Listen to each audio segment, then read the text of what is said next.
গতকাল গোটা রাজ্যের একাধিক কর্মী এবং নেতৃত্বের সঙ্গে বৈঠক করার পর ঋতব্রতপন্থী তৃণমূল কংগ্রেস তারা কিন্তু ঘোষণা করে দিয়েছে বিভিন্ন জেলা সভাপতিদের নামের তালিকা। আর সেই তালিকায় রয়েছে কোচবিহারের বর্ষিয়ান তৃণমূল নেতা রবীন্দ্রনাথ ঘোষের নাম। তাকে কিন্তু কোচবিহার জেলা তৃণমূল কংগ্রেসের সভাপতি হিসাবে তার নাম ঘোষণা করা হয়েছে। আর এ বিষয়ে প্রতিক্রিয়া দিতে গিয়ে রবীন্দ্রনাথ ঘোষ কিন্তু আজ সকালে একেবারেই অকপটে জানালেন কেন তিনি সেই ঋতব্রতপন্থী তৃণমূলের কংগ্রেসের দলে নাম লিখিয়েছেন। সেই কথা বলতে গিয়ে তিনি কিন্তু পুরনো দিনের একাধিক প্রসঙ্গ টেনে একরাশ ক্ষোভ উগড়ে দিলেন। রবীন্দ্রনাথ ঘোষের একেবারেই যুক্তি, বিগত দিনে যাদের হাতে ক্ষমতা ছিল তারা কিন্তু একেবারেই সেই ক্ষমতার অপপ্রয়োগ করেছে এবং নির্বাচনে ভরাডুবির এই যে তৃণমূল কংগ্রেসের ভরাডুবি, এই ভরাডুবির পিছনে কিন্তু তারাই প্রধান কারণ। আর আজ যখন তৃণমূল কংগ্রেসের ভরাডুবি হয়েছে তারা কিন্তু টাকা পয়সা নিয়ে এলাকা ছেড়ে নিজেদের প্রাণ বাঁচাতে পালিয়ে গিয়েছে। ফলে কোচবিহার জেলাসহ গোটা রাজ্যের বিভিন্ন এলাকার তৃণমূল কংগ্রেসের যারা কর্মী সমর্থক সাধারণ মানুষ রয়েছেন তারা কিন্তু এই মুহূর্তে হতাশায় রয়েছেন, দুশ্চিন্তায় রয়েছেন।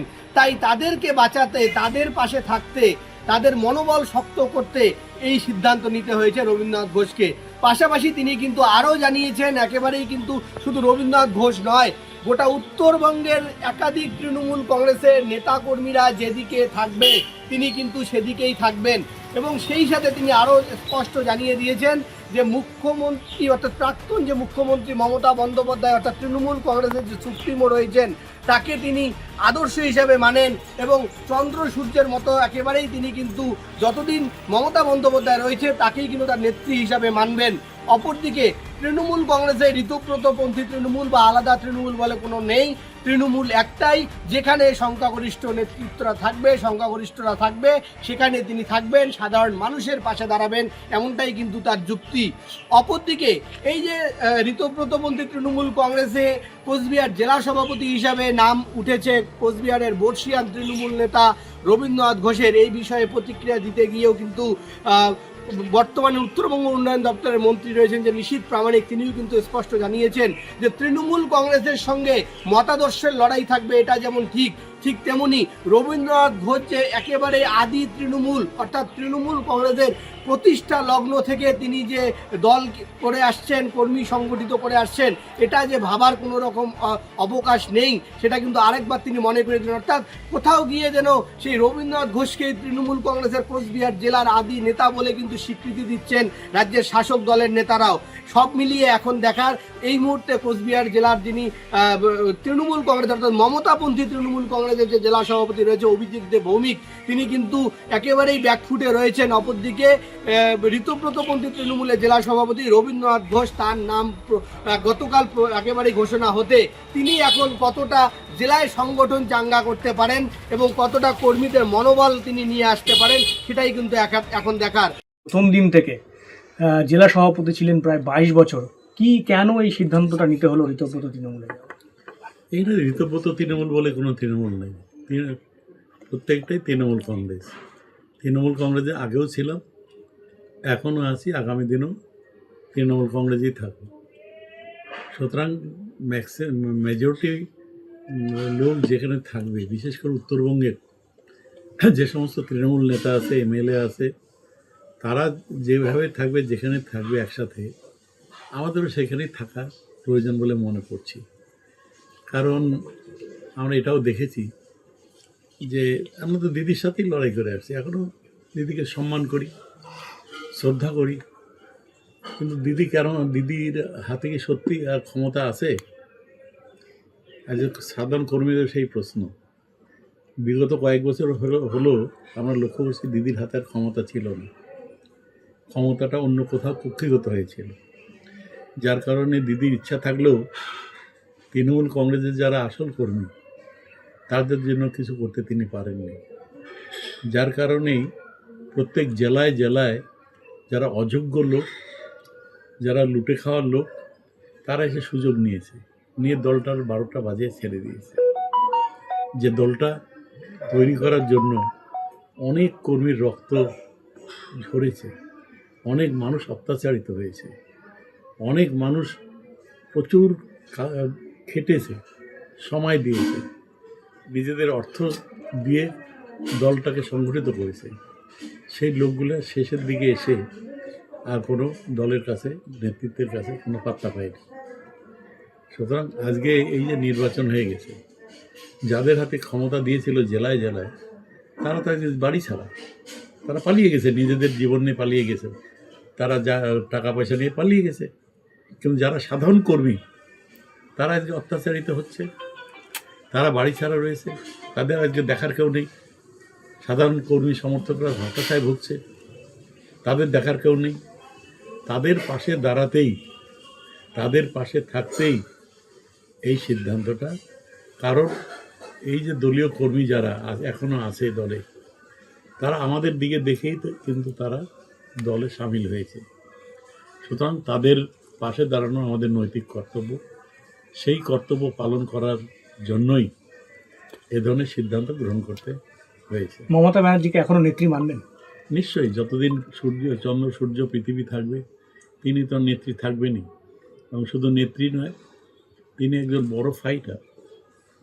তার প্রতি শ্রদ্ধা সম্মান যতদিন চন্দ্র সূর্য পৃথিবী থাকবে, আমি শুধু না, সবাই করে। কিন্তু মমতা ব্যানার্জি নিজেই তো তৃণমূলের এই অংশটাকে, যারা বিধায়ক, প্রায় 60 জন বিধায়ক যারা চলে গেছেন, সেই অংশটাকে মান্যতা দিচ্ছেন না। এখন মান্যতা না দিলে কী হবে? মেজরিটি মাস্ট বি গ্র্যান্টেড, যেটা কথা আছে, এটা তো অস্বীকার করার কিছু নেই। উত্তরবঙ্গের সব এমএলএরা, সব নেতারা, তারা একটা জায়গায় সংগঠিত হয়েছে। আমরা তার বাইরে যেতে পারবো না। এবং এই প্রথম উত্তরবঙ্গ থেকে রাজ্য তৃণমূল কংগ্রেসের সভাপতি নির্বাচিত হয়েছেন বিপ্লব মিত্র। এর আগে তো কোনোদিন আমরা ভাবতেও পারিনি যে উত্তরবঙ্গ এই ধরনের সুযোগ সুবিধা পেতে পারে। সুতরাং সেই ক্ষেত্রে নতুন করে ভাবনা চিন্তা, কর্মীদের চাপ, কর্মীদের দাবি, কর্মীদের সাথে কথা বলেই, তাদের মনের ভাবটা বুঝেই তো সিদ্ধান্ত নিতে হয়েছে। তো এবার যারা কিভাবে কাজটা করবেন, যেহেতু দেখো, কাজটা কর্মীরাই করবে। আমার দায়িত্ব যেটা, সেটা হলো যে সমস্ত কর্মীদের একটা করে কমিটি করে দেওয়া, জেলা কমিটি, ব্লক কমিটি, অঞ্চল কমিটিগুলো করে দেওয়া, দিয়ে মানে যে কর্মীগুলো বাইরে রয়েছে তাদেরকে ঘরে ফেরানোর ব্যবস্থা করা, যে কর্মীরা অত্যাচারিত তাদের পাশে দাঁড়ানো। অনেক কর্মী জেলে রয়েছে মিথ্যা মামলায় জড়িত হয়ে, তাদের পাশে দাঁড়ানোর চেষ্টা করা, এটা করতে হবে। তো অনেকেই বলছে, যারা বিক্ষুব্ধ, তারা বলছে যে এই যে অবস্থা, এটা অভিষেক বন্দ্যোপাধ্যায় এবং আইপ্যাকের জন্য। আপনিও কি তাই মনে করেন যে মমতা ব্যানার্জি অভিষেক ব্যানার্জির প্রতি অকাট্য স্নেহ, তাই জন্য এই অবস্থা হলো? নেতা হতে গেলে অনেক কিছু ত্যাগ করতে হয়, সেই জায়গাটায় আমার মনে হয় দিদি পারেনি। নাম্বার ওয়ান, অভিষেক ব্যানার্জির তার অভিজ্ঞতা কম, তার লড়াই আন্দোলনের অভিজ্ঞতা নাই বললেই চলে। তার সাথে এই যে আইপ্যাক্ট, আইপ্যাক্টরা ছোটো ছোটো বাচ্চা ছেলেরা ভিন রাজ্য থেকে এসছে, আর আমরা লড়াই আন্দোলন করে মধ্য দিয়ে উঠে অনেক অভিজ্ঞতা অর্জন করার পরেই আমরা দলকে এই জায়গায় নিয়ে এসেছি। 11 সালে তো জয়ের জন্য তো আইপ্যাক দরকার হয়নি। 16 সালে অত বড় জয় হয়েছে তৃণমূল কংগ্রেসের রাজ্যে, কোনো আইপ্যাক ছিল না, কোনো আইপ্যাকের দরকার হয়নি। হঠাৎ করে কী এমন হলো যে আইপ্যাকের দরকার পড়ে গেল? আর ওই ছোটো ছোটো ছেলে বাচ্চারা, তারা আমাদের মতো সিনিয়র লিডারদের নির্দেশ দিচ্ছে, তাদের নির্দেশ অনুযায়ী কাজ করতে হবে, আর তাদের নির্দেশ অনুযায়ী কাজ করতে গিয়ে দলে ভরাডুবি হয়ে গেল। এই যে একটা জিনিস, যেমন যেটা শুভেন্দু অধিকারী এখন মুখ্যমন্ত্রী হয়েছেন, এর আগে শুভেন্দু অধিকারী, যেটা জানা যায় যে অভিষেক ব্যানার্জির জন্যই মূলত দলটা ছেড়েছিলেন, এবং সেখান থেকে দলের ভাঙন শুরু হয়।